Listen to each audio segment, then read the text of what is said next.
Hello mga ga, sinubukan ko ring magluto dito ng Brazos de Mercedes dito sa ating improvised oven na lata ng biscuits. At abay ang perfect nga naman at ang ganda ng pagkaluto niya. Kaya tara na, gagawa po tayo ngayon kaya umpisahan na natin. At maliit lang na recipe yung gagawin natin ngayon. So kailangan lang natin dito ng 4 na piraso ng egg whites at mula ito sa large na itlog. At maglagay lang ako dito ng mga 1 teaspoon ng katas ng kalamansi. Pwede talaga yung cream of tartar, pwede ding suka. At batihin lang at pag nag-create na ng medyo makinis na bubbles, yung ating egg whites ay paunti-unti nang ilagay yung 1/3 cup na puti na asukal. Mga guy, paunti-unti lang talaga yung paglagay natin para hindi mabigatan yung ating egg whites at nang sa ganun maganda yung alsa. Paunti-unti lang talaga yung paglagay hanggang sa ito'y maubos. At kailangan yung egg whites natin ay hindi yan mahaluan ng kahit kunti or maliit na egg yolk. At yung bowl na pinaglalagyan ng egg whites at saka yung attachment ng ating hand mixer ay kailangan ay dry ho yan, hindi basa. Pag naubos na yung asukal sa paglagay ay batihin lang natin ng mga ilan lang na minuto hanggang sa makaabot tayo sa medium step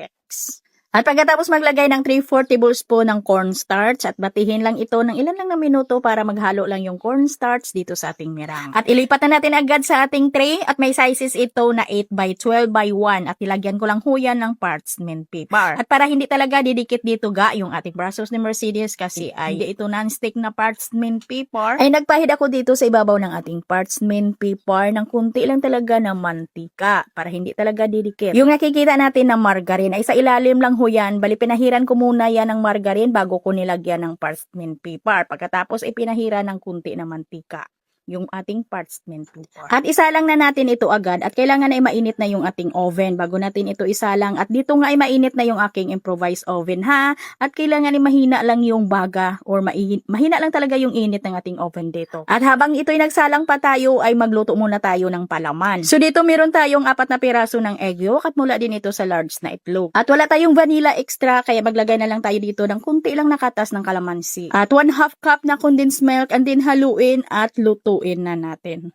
Lutuin lang natin sa mahinang apoy at diretso lang sa paghalo para hindi din masunog. Haluin hanggang sa ito'y lumapot. At pag ito'y lumapot na, ilagyan natin ng 1 tablespoon ng margarine. Pwedeng gagamit dito ng butter. At okay na yung ating palaman ay itabi lang muna natin. Palamigin lang muna. At sa loob ng 20 minutes ga, ito ay luto na sa mahina lang talaga na baga or init ng ating improvised oven. At kung sa electric oven naman ninyo ito lulutuin, yung sa regular oven ay nasa 160 degrees Celsius sa loob ng 20 to 25 minutes yung pagluto natin dito ha. At ito'y medyo malamig na bago natin kuhanin dito sa kanyang molder. At wala tayong dala na powdered sugar dito tayo sa bukid kaya powdered milk na lang yung i-dust natin dito. At ilagay na natin yung palaman at sa plastic ko lang yun nilagay yung palaman natin para i-pipe natin dito.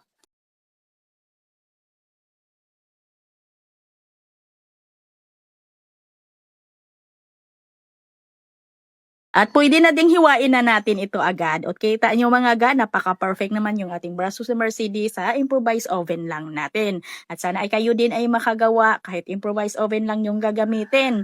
At hanggang dito lang yung ating video. Ito pong muli ang inyong Kainday Tinapay. Maraming salamat at bye-bye.